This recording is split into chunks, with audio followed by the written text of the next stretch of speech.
શકો છો કે જે વ્યક્તિ વ્યસન કરતું નથી એના ફેફસા સ્વસ્થ અને તંદુરસ્ત જોવા મળે છે, જ્યારે કોઈ વ્યક્તિ વ્યસન કરે છે ત્યારે તેના ફેફસા કાળા પડી જાય છે.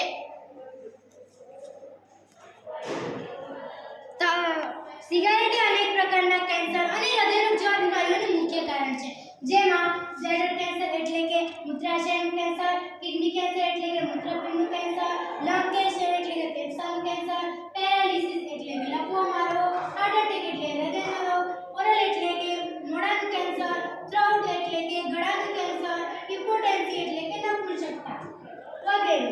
તો ચાલો આપણે પ્રેક્ટિકલ દ્વારા સમજીએ.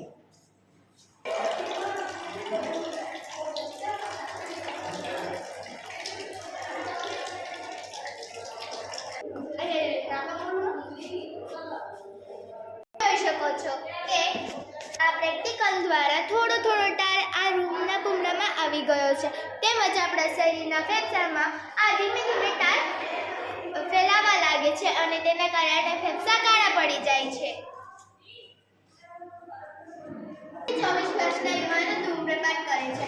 અમારા પ્રોજેક્ટનો હેતુ એ છે કે જે 15 થી 24 વર્ષના યુવાનો ધૂમ્રપાન કરે છે એ રોકી શકાય, એ પણ પ્રચાર પ્રસાર દ્વારા. સામાજિક અસરો. આવી વ્યક્તિઓનો તિરસ્કાર કરવામાં આવે છે. વ્યસન પાછળ અનેક ઘણા રૂપિયા ખર્ચાઈ જતા ધીમે ધીમે તેની આર્થિક સ્થિતિ નબળી થતી જાય છે. માદક દ્રવ્ય, સિગારેટ, બીડી વગેરેના ખર્ચને પહોંચી વળવા